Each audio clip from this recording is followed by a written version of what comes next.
welcome everyone. As folks are coming in again, please feel free to put your name and where you're joining us from in the chat. It's good for us to collectively be here together and sharing in these stories of hope and knowing that there are times where peace is possible. So I'm Anna Zaros. I'm the Director of Organizational Advancement. I work out of our Minneapolis, Minnesota office. And many of you are familiar faces, so it's just lovely to have you here. And I'm so grateful for folks who may be joining us for the first time. So we will be sharing some stories, and then we'll have time for questions at the end. So feel free to use the chat at any time if you have questions. We'll be monitoring the chat and answering them as we can. And then we'll save questions for our speakers at the end. So as we approach the end of 2024, we wanted to give all of you, our loyal NP supporters, the opportunity to hear directly from 3 NP staff who are working to increase civilian safety through peaceful means in different parts of our world. So we have colleagues joining us from Iraq, South Sudan, and Ukraine today. Some of these places have experienced active shelling, decades of discrimination, flooding, drought, and famine, and the barriers to peace can seem insurmountable in these countries, in our country, in places around the world right now. But here at Nonviolent Peace Force, we do see that even in the face of violence, local communities are continually creating peace and hope. And so we wanted to share some of that with you all today. So today we have Raouf Ajili from NP Iraq, Sunday Stephen from NP South Sudan, and William Timms from NP Ukraine. And they're all going to share a bit of their experiences working in these conflicts. So we're going to go ahead and kick it right off, and we'll start with Raouf. Go ahead, Raouf, and share with us. Hi, my name is Raouf. I am deployed in the mission in Iraq, in the western part of Iraq, in Western Nineveh, actually very close to the Syrian border, but yeah, we don't want to go into this at the moment. I want to share a very brief story so we hear this abstract kind of terms of, rumor control and protective presence, and but what does it really mean in practice, right? And I'm going to highlight this in a very brief story here.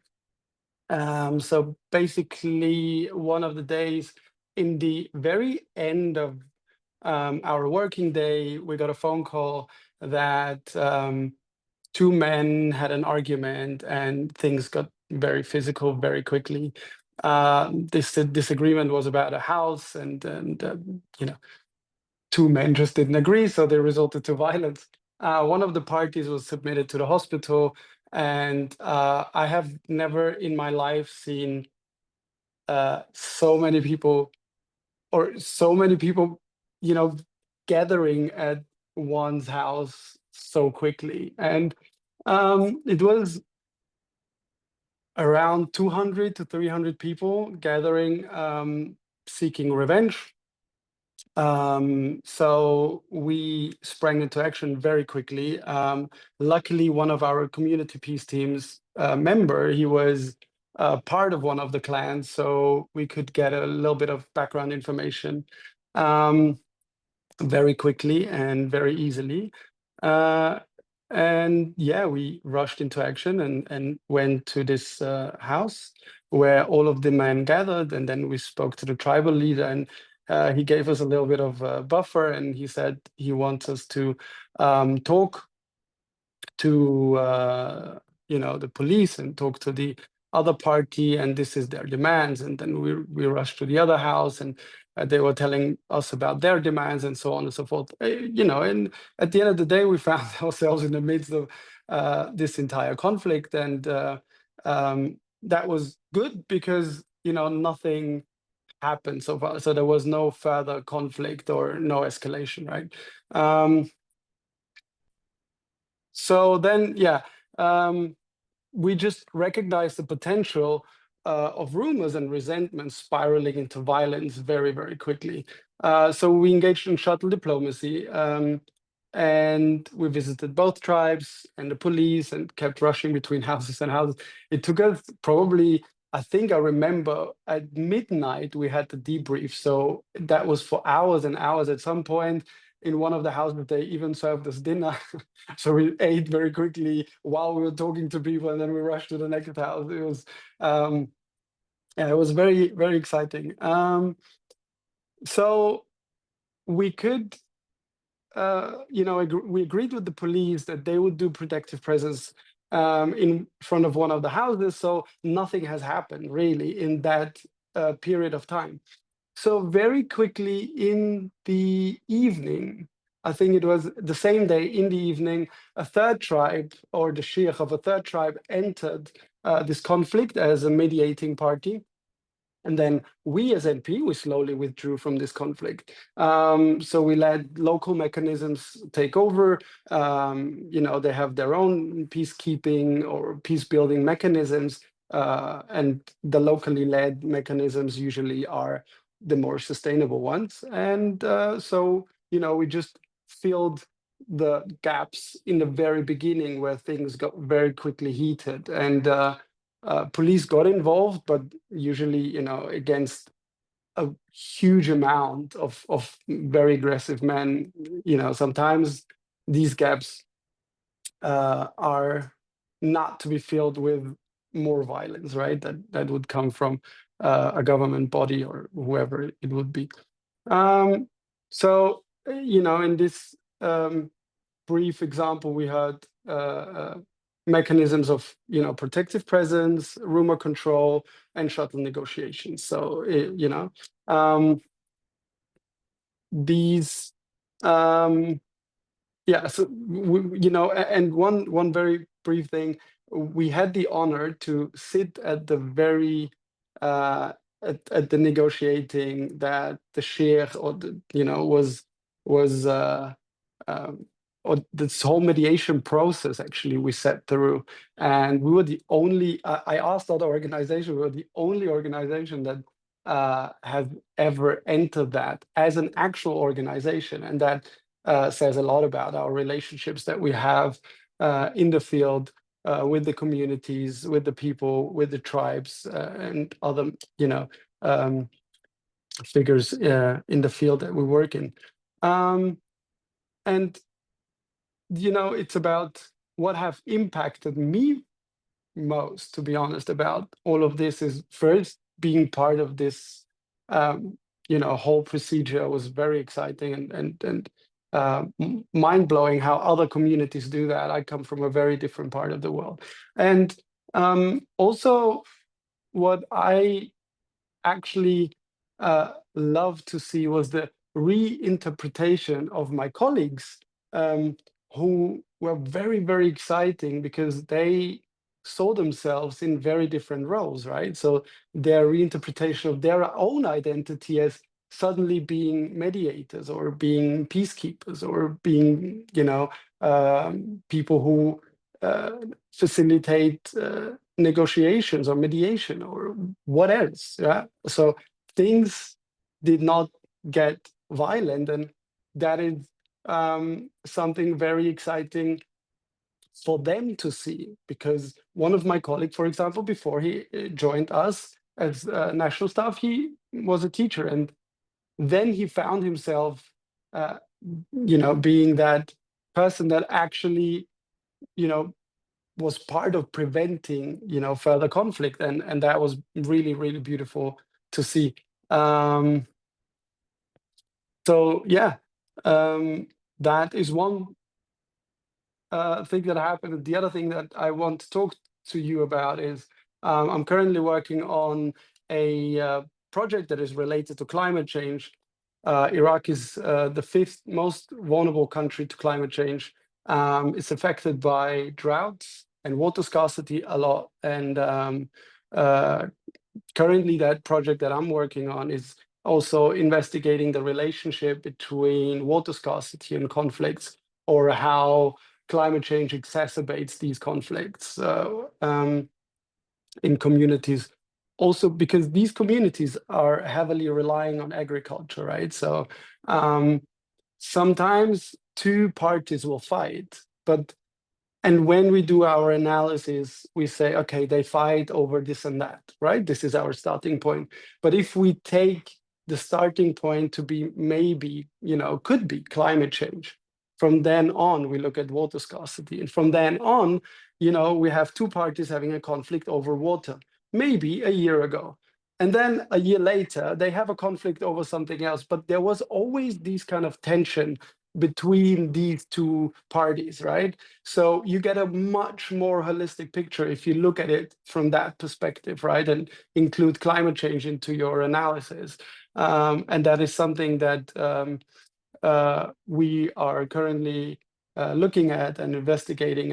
And it's, yeah, I mean, just, yeah, very exciting. Not all conflicts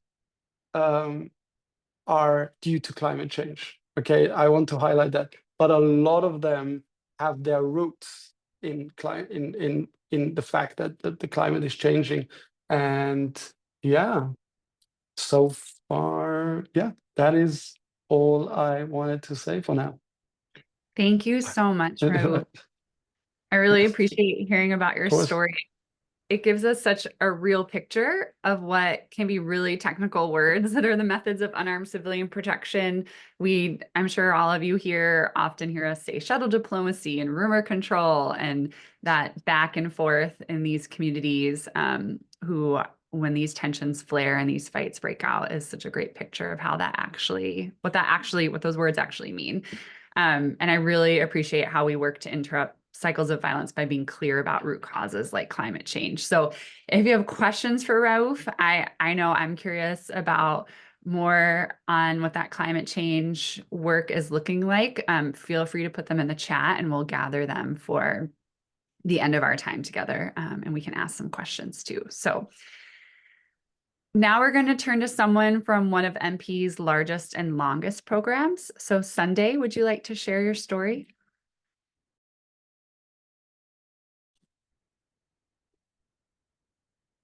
Hi, everyone. Thanks, Anna, for giving me this chance. My name is Sunday Stephen, National Protection Officer, working for Nonviolent Peace Force in Juba, South Sudan. I would like to share a story of our work, and it's about community members. And NP, they are working, NP as a Nonviolent Peace Force, work together with a vulnerable community to empower them and give them a room for them to also exercise their power within them, and particularly the community protection teams, which is having women and youth. In this story, I want to share with you a story of one of women protection team, which happened to be a chair lady of IDP camp. At the same time, she's also working as a member of women protection team. And she has done something very amazing on how to interrupt the cycle of violence without the use of violence or force. And the story is really amazing, and it's really giving hope to others that may also be listening out there. The story is about a county called Gwit within South Sudan, and it's in northern South Sudan. And this story was shared to us, to NP staff, by a member of WPT called Shilwak. In the village of Gwit, the people were panicking with fear of tension. A tragic incident had triggered a cycle of revenge attack between two clans, threatening to consume the community. In that incident, houses have been burned down. The livestock was stolen during that incident. Women and children were also having a fear within them, and then they flee to nearby villages. Among this confusion, Shilwak Gatluak Nyang, a member of women protection teams in a Juba IDP trained by Nonviolent Peace Force, stepped forward. Known for her calm character and skill in mediation.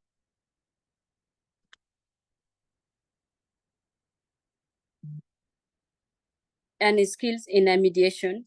Sorry, I got interrupted, internet. Hello? We can still hear you. You're good, Sunday. Yeah. Okay. Chilok was asked by community leaders, which are the elders from WIT, to be part of a delegation going to WIT County of Unity State. Actually, in the background, Chilok belonged to that community, but she's not staying there anymore. She is in Juba IDP camp. But because of her skills and the character and the way that she's also trained by Nonviolent Peace Force, community leaders asked her to be part of the delegation to be sent down to the ground in the Unity State to prevent further violence escalation. Upon arrivals, Chilok gathered representatives from both clans in a neutral space, shaded clearly outside the village. She began by addressing the pain and the loss on both sides, acknowledging the deep wounds they carry. We all feel the weight of this tragedy, she said, with a voice that has empathy in it. But more violence will only deepen our wound. Let us talk before more lives are lost. This was one of the quotes that she told the community during the time of her meeting. The dialogue was tense with emotion because the other side have lost people and they also want to revenge and launch an attack to the other clan. So when she held that dialogue, it was full of emotions. Everyone was really in the mood of fighting back. The blame costed, the voice rose, and the temper spread. But Chilok maintained her composure, gently navigating the conversation back to common ground.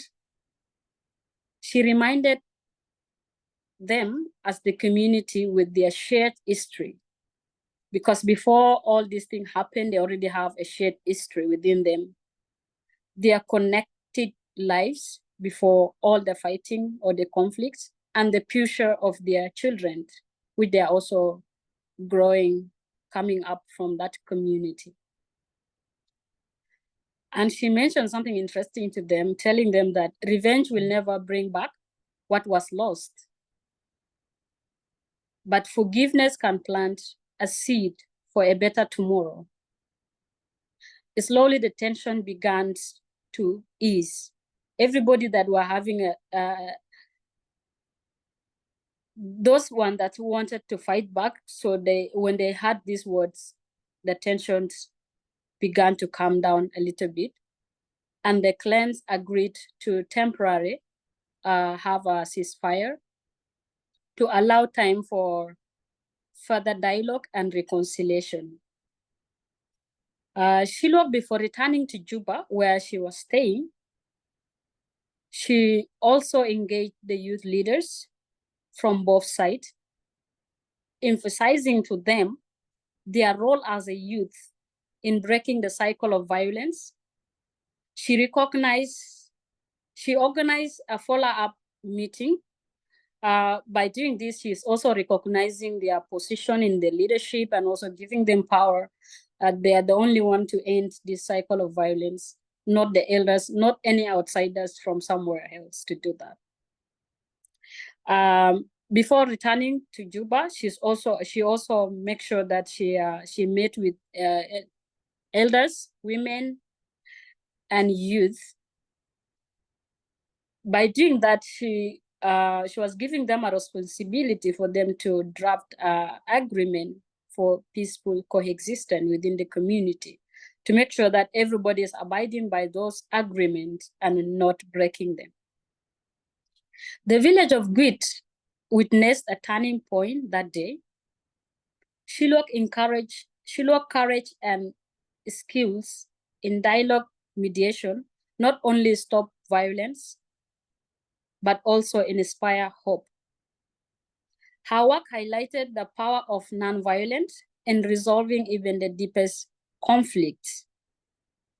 This incident became a powerful example of the impact of women protection teams' work.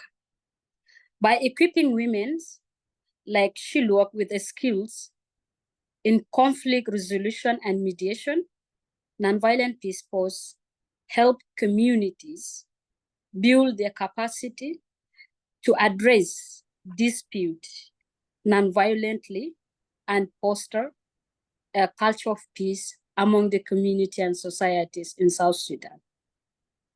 After here, I may end here with this the short story, and be waiting for any question, any comment. Over to you, Anne. Thank you. Thank you so much, Sunday. This is the second time I've heard your story now, and it doesn't get any less powerful. It's such a beautiful example of how we root our work in that deep relationship building and human connection and acknowledgement of the humanity and suffering of each other. And I love all the ways that women leaders in the women's protection team make sure they check all the boxes, they cover all their bases with youth, with the communities, with making sure the agreements are being held to. It's really a comprehensive approach to mediating conflict in these communities. Thank you so much, Sunday. And then lastly, we're going to hear from our colleague who is part of one of MP's newer programs, William. William, would you like to share your story with us from Ukraine? Hello, everyone. Thank you very much. Thank you. My name is William Timms. I am the Consortium Manager of the Haven Consortium. This is the first consortium that Nonviolent Peace Force has ever led. And as the person who manages it, it gives me a fantastic vantage point to see how our work in unarmed civilian protection fits into the broader humanitarian response. My consortium has 6 main members. There's Nonviolent Peace Force, of course, who, along with other elements of unarmed civilian protection, works largely on strengthening the local Ukrainian humanitarian response. We have Geneva Call, if anyone's familiar with that NGO. They work on improving international humanitarian law awareness amongst military people, military adjacent people, and other duty bearers. We have Impact Reach, who focus on enhancing data gathering and humanitarian information sharing. We have Acted, who work with Ukrainian NGOs and international NGOs, but particularly with our partners, the Relief Coordination Center, who are a fantastic organization based in Kharkiv, to improve coordination between local humanitarians and international actors. And they also work on facilitating the transition to early recovery away from humanitarian response. And finally, there is CIVIC, the Center for Civilians in Conflict, who work on reducing harm to civilians through community-based protection and civil military engagement. The name Haven is probably best to summarize the actions, the focus of our consortium. It stands for Humanitarian Action Through Volunteers, Enablers, and Networks, and very conveniently does also spell out Haven. Each member of this consortium has their own network of downstream partners and downstream partners. And in total, over 180 humanitarian organizations are supported through the Haven Consortium, 97% of which are local Ukrainian grassroots organizations who are just doing their best to make a difference to the lives of the civilians who are caught in the conflict. These organizations operate along the entire length of the front line, from Kharkiv in the north all the way down to Kherson and the Dnieper River in the south. And one of the many advantages of working in a consortium is that collectively we are significantly more than the sum of our parts. And thus, I could tell you all number of stories about how we have worked together to evacuate more than 3,000 civilians from the villages surrounding Kharkiv city during the Russian spring offensive. Or I could talk about the time that we all came together to ensure that internally displaced people in Kherson collective centers would be receiving the multi-purpose cash assistance that they were owed, that they were due. But I do have a particular personal anecdote that I thought would be quite good to share. In February 2022, we were contacted by the director of the Kharkiv railway station, who was looking for support to renovate the bomb shelters beneath his railway station. These bomb shelters are available for passengers for air raids, to take shelter in air alerts, but they also serve as longer-term shelters should the city ever come under more sustained attack. At the time, Russian missiles were placed so close to the city of Kharkiv that they would very often land in the city before the alarms had even sounded to tell the civilians to take shelter. Now, the railway already had separate spaces in their basements for civilians and military passengers to take shelter, because of course military personnel would be a potential target for Russians, and you don't want to get those sort of mixed in with civilians just in case. But the spaces reserved for the civilians to wait in were in a very sorry state. And as someone who has, excuse me, as someone who has occasionally had to spend the odd hour or two in a very poorly prepared improvised bomb shelter, I can tell you they are not enjoyable places to have to spend time in. And the railway director also wanted to create new spaces that would be reserved for ex-combatants, civilians, but civilians who look for all the world like they might possibly be military personnel. Ex-combatants quite often have specific medical requirements. For instance, wheelchair access would be an obvious one. They often end up wearing clothes that are very similar to active military personnel, and there can be a sort of a mutual great discomfort. It can be uncomfortable for civilians to find themselves in the same areas for extended period of time for many reasons that we probably don't have time to go into now. But equally, it can be equally very uncomfortable for the ex-combatants to be in this situation as well. So it was of great benefit to everyone to create separate spaces. Now, discussing this situation amongst our consortium members through the generous flexibility of our donor, we were able to find a way to help in this situation. The Relief Coordination Center that I mentioned before worked together with the railway station themselves and another Ukrainian organization called Volunteer 68, who specialize in disability issues along the front line. They undertook to lead the repairs on the ground themselves. Our partner Geneva Call was able to provide the funding that covered these repairs and took the opportunity to hold training sessions on international humanitarian law with the ex-combatants in their waiting room once the construction of that had been finished. And Nonviolent Peace Force took on the administrative burden with all of the budget compliance and the monitoring that modern humanitarian work entails. The renovations to these spaces were finished about a month before Russia began its spring offensive. And I can assure you that that shelter was put to extremely good use in a very timely way.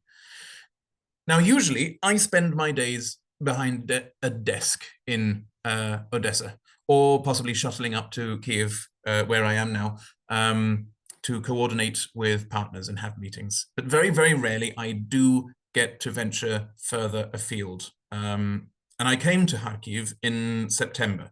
And it was a very, very hot summer in Ukraine, and it was just starting to die down, and especially in Kharkiv, where it's a little further east and a little cooler.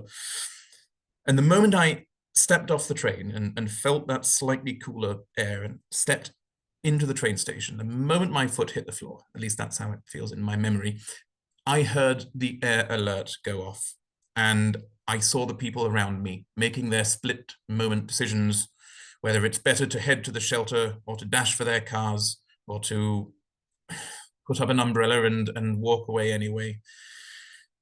And suddenly I was one of them. Suddenly I wasn't just coordinating things from behind my desk or writing reports on how important unarmed civilian protection was. I was living it. And not as a humanitarian, I was living it as a civilian in a sea of civilians who were responding with fear and anxiety or resentment or boredom or indifference, the whole array of emotions that come from people who are going about their business, who are suddenly confronted with the possibility of death and destruction and high explosives. And it was deeply, deeply humbling. And it actually reminded me of a poem I learned about in school, if anyone knows Dulce et Decorum Est by Wilfred Owen, but I don't think I've got time to go into that here. But it's very interesting if anyone knows it or wants to look it up. Anyway, sorry, that is, I'm sure I've gone far over time, and apologies for that, but that was my experience of unarmed civilian protection in the city of Kharkiv. Thank you so much, William. I'm glad you were safe that day in September. And I'm grateful to, much of what we see on a daily basis for all those folks here I know who keep up with what's going on in the world is the death and destruction. And I'm grateful to know that there are also times where people are safe, right? We don't get the news stories about when people were safe. And so, and so it's heartening to know that we were a part of this effort to refurbish this bomb shelter and know that folks were able to keep their lives because of it. Amy Blumenshine asked if the Owen poem, if she put the right one in the chat. So you should check that out, William. So one question we had, so thank you all so much. Thank you to all of our speakers. This is the point where we offer the opportunity for you all to ask questions, and you can put them in the chat. We'll be looking through them and handing them off to each person. And we'll get to many as we can, but know that if we run out of time, we'll reply to your questions over email. So we make sure we don't miss anyone, even if we don't get to your questions on this chat. So I wanted to start with a question from Mary, who is asking, what would each speaker like NP to do for them next? So perhaps this might be a question around kind of where does your work go in this new year? I know we're all trying to kind of wind down before the end of the year, and kind of what are the goals, what are the visions for your work next year, and what is NP doing in that way for you and your role? So Raouf, I'm going to start with you.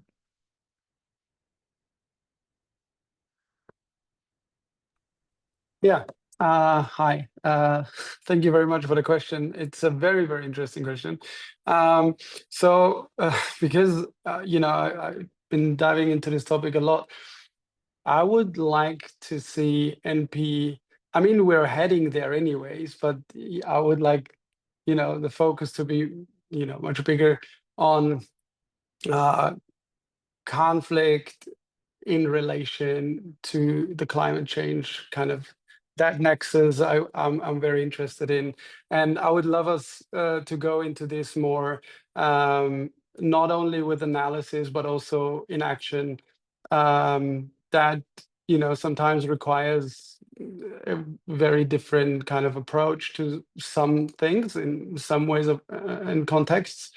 But I mean, it doesn't matter what context you look at, right? In the global South, it is very, very visible. The consequences of climate change are visible every single day, every single year, and now even in the global North, it is, right? And we use that strategically. I don't know. Countries use that for warfare, and it is, it is such a. It's a topic that should be, attacked from multiple disciplines, whether it is, advocacy wise or legally when we look at protection, when we look at peace building, when we look at peacekeeping, all of these concepts are very important to look through the lens of climate change. You see a very different picture, a much more holistic picture, and I would love to see MP go into this direction more. Thank you, Raouf. I'm glad we have you and you are in the position you are in so that you can drive that in Iraq. Thank you. Sunday, how about you? What's next and what can NP do for in your work coming up in the next year?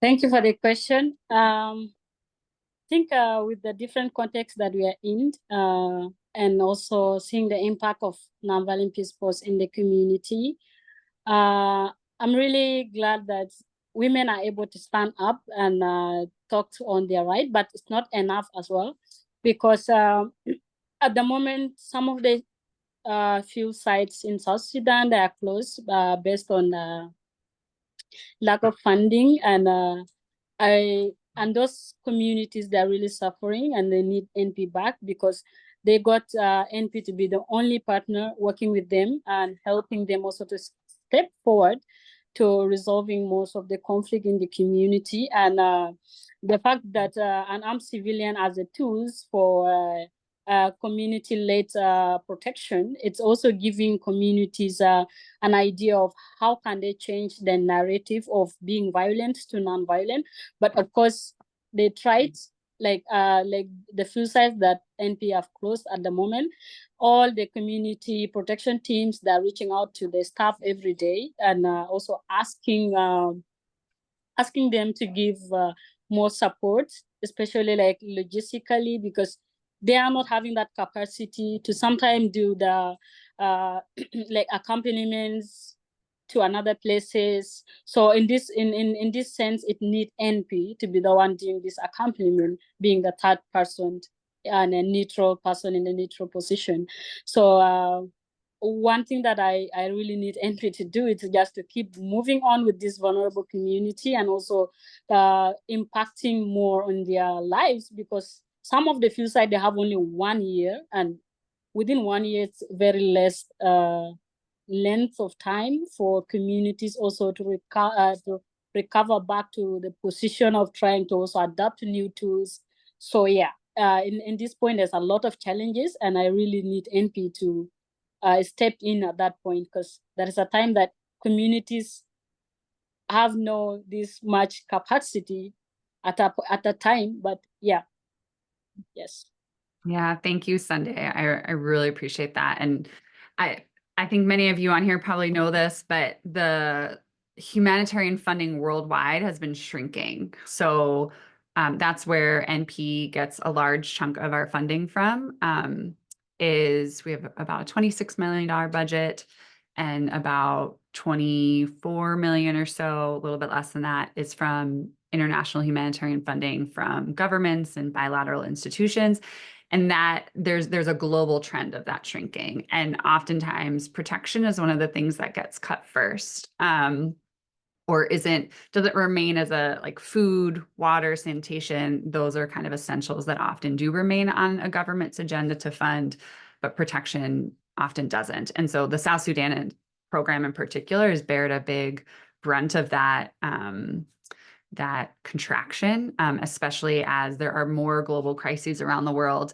And one thing I have heard from all my colleagues is, which I really appreciate, is it's not that we don't want anyone to care about all the global crises that make the headlines. We just want governments to care for all of them, right? And all of them the same. So that is why I'm just interjecting a little bit here to say, like, that is why we're especially grateful for all of you, because as especially most of you here are donors to Nonviolent Peace Force, and your support makes it so that we can fill key gaps in funding as this contraction is happening, right? And it is forcing humanitarian organizations to think differently about how to raise the funds we need. And because we have such sustaining support from our individuals, it helps us like get through this time. So thank you, thank you, thank you. And we are always working on how to continue to meet those needs as Sunday's naming. So, okay, I took up my little soapbox moment, so I will pass it over to William to answer the question. Hi, thanks. Yeah, it's a really interesting question. And I should probably declare a bias at the start. I like people working together and I like partnerships. So an interesting factor of NP's work in Ukraine has been that we had to find ways to make existing nonviolent peace force strategies fit to the context, which was a little bit different to a lot of the other places that a nonviolent peace force works. And a big part of this was a much bigger focus than usual, I think, on working with local actors, working with local Ukrainian civil societies and groups that already existed to empower them to take the, or to play a very active and safe part in responding to the humanitarian conflict. And I think for me, the most interesting focus in the coming year would be, again, a little bit biased here, but helping those Ukrainian organizations to use the modality of consortia, myself being a consortium manager, to bridge the gap between very small grassroots NGOs and the big international donors. I think that, and this is an interesting question that's been going on for goodness knows how long, but especially in Ukraine, there's been the ongoing question of how do we get the big international funding to the little guys who actually do the difficult work. And there's a constant backwards and forwards of, well, this, but yes, but this, but no, we can't because of this. And I think that the modality of consortia is a very promising way to be able to answer some of those questions, to address the concerns that stop the big donors from reaching the little organizations.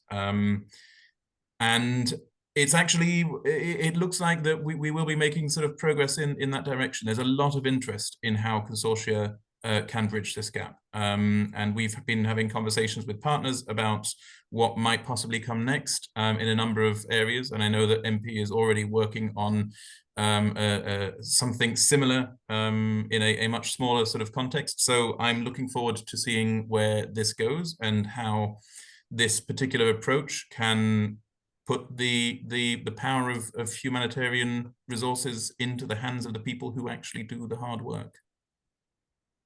Thank you, William. And thank you, Mary, for the great question. So we have a question from Stephen, and this is for Sunday. So Stephen says, during my previous experience working with women protection teams and youth protection teams, I realized that many of them have higher expectations. And because Nonviolent Peace Force is a non-material aid organization, they tend to leave. So how does NP South Sudan manage their expectations to ensure their sustainability? And I really appreciate this question because this is a dynamic that we all face in our country programs around the world, of this balance of how are we engaging, humanitarian organizations are often, there's an expectation of sort of like giving something out, right? And that's like a material thing, but that's not the work that we do. And so we do have to manage those expectations. So Sunday, if you could talk a little bit about what that looks like from your perspective and your work. Yeah, thank you so much for the question. This has been a challenge to our programming, especially in South Sudan, or maybe also in the other part of the world I may not be aware of. Yes, us not being a humanitarian aid organization, or we don't give material, it's a new modality to the communities, because most of NGOs are providing material to the community, which are making it hard. One of the things we do is giving much effort on trying to make everybody understand in the starting point when we are recruiting them on what we can provide and what we cannot provide, and we give them option of seeing whether they can continue with us or they cannot continue with us. Is their choice. Another thing we do, it's giving them how valuable is the tools of UCP compared to the other material, in which I normally use, we are teaching communities on how to get fish for themselves, like to catch fish for themselves, but not us catching for them, because whenever we leave, they will not be able to stand on their or on their own, or be able to defend themselves, especially like women, coming to realize that the capacity that we're giving them, it's also giving them another life in their community, opening another gate for them, that they will be able to stand on themselves, be able to get a position in the community, like the women that I've just talked of, Shulo.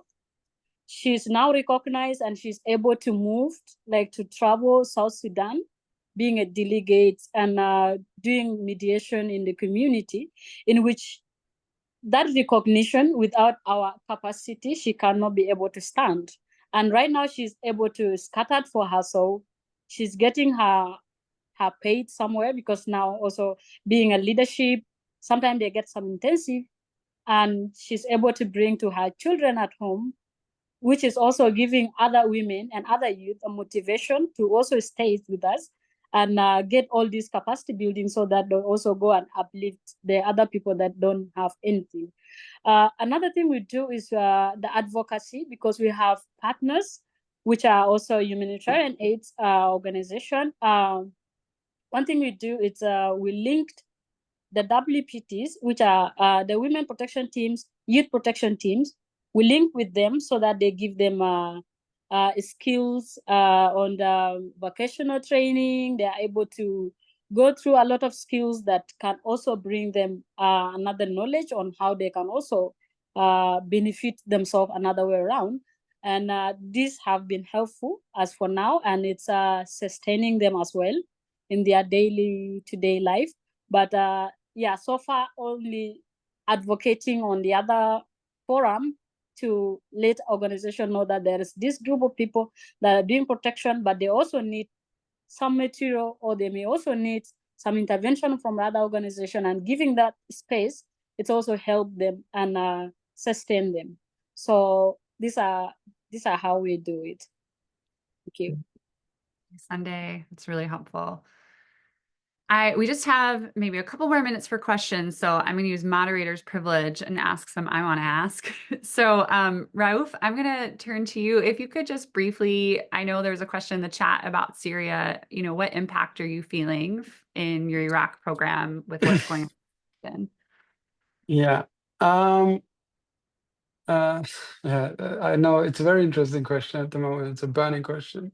I mean, constantly we're monitoring the situation. It's very hard to distinguish what information, is credible and what is also relevant, right? And how far or to what extent is it relevant to the context that we're in, right? So we're very close to the Syrian border in the field sites that we're in, but most of the action happened on the other side of Syria. So so far, by the hour, things are changing. So we don't really know, but you have to follow up very closely.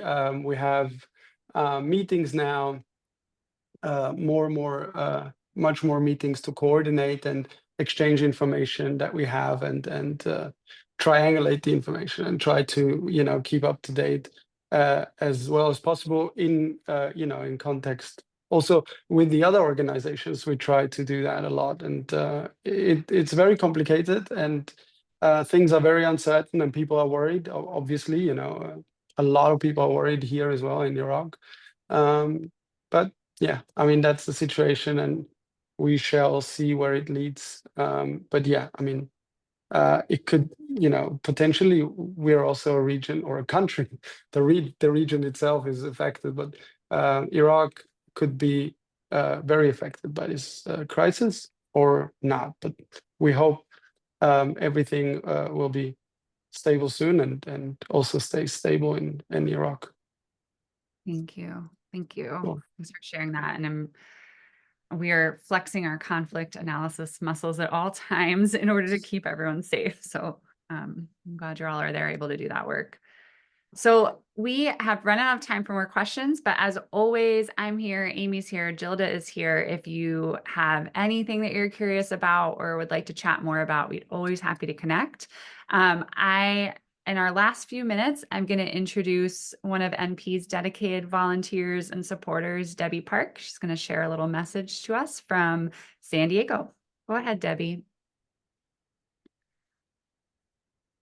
Oh, I wonder if she can unmute. There we go.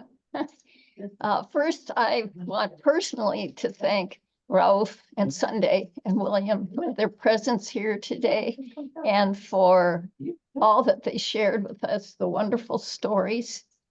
So yes, I'm Debbie from San Diego in Southern California, and San Diego happens to be the newest location for NP's projects in the US. And although they're just getting organized already in August, they held a 2-day safety convening workshop for representatives from 5 marginalized groups in our area. The North County LGBTQ Resource Center, the Council for American and Islamic Relations, the Karen organization, which represents different ethnic groups from Burma, which is now Myanmar, the people that have been negatively impacted by law enforcement and punishment, and a students' rights group. So it was a wonderful 2-day workshop for these groups. I first started supporting NP back in 2005, almost 20 years ago. A couple of friends invited Michael Nagler to come to our church and talk about his then new book, The Search for a Nonviolent Future. But also we were inspired by Michael, but also learning about Nonviolent Peace Force for the first time and all that they were doing, which was just starting out in Sri Lanka at that point. So some of us decided to form a support group, and over the next few years, we spoke at different churches and other organizations, including a community college. We organized workshops in nonviolent conflict resolution training and exposed people to some of the techniques NP was using in Sri Lanka. And we also tried to do some fundraising. This was mostly through at the holiday season having a booth at Peace Bazaars or alternative gift expos. We had a member who was a good seamstress, and she would make pot holders, aprons, pillows, microwave holder, bowl holders out of peace-themed fabric. And we would sell those along with NP peace bonds. And I just noticed in the recent Peace Watch, there are some new peace bonds out, and they're beautiful. Be sure to take a look at them. It's a great way to support NP. But I also felt that I needed to do something more to help NP financially, and came up with the idea that a monthly donation would work well for me and would support NP throughout the year. So I started doing that. Today, I think there will be a place in the chat where if you feel so moved, you could make a donation. And if you think that a monthly donation might work, there's a plus during this season. Another supporter has agreed to match a monthly donation in any amount up to $10,000. So that might give you a little incentive. And now I just want to say, although there's so much in the world today that I know is depressing and scary and disillusioning, knowing the work of NP that's going on and of other organizations like NP, I think that gives us a lot to hope for. So I wish everybody peace and hope in this season and in the new year. Thank you so much, Debbie. When I'm feeling a little down, I'm just going to play that back. That was so beautiful. And I'm really grateful for you and your support and everyone on this call today. Thank you for taking your time to be with us. We will send a link out as well for feedback in the chat and also in the email. And we'll include a recording to this event. If you'd like to share it around, we'll include a link to donate and a link to share your feedback. So thank you all again. We're always here to keep chatting. Thank you to William, Sunday, and Raouf, and have a great end of your year. Bye, everyone. Thank you. Bye-bye. Thank you. Goodbye.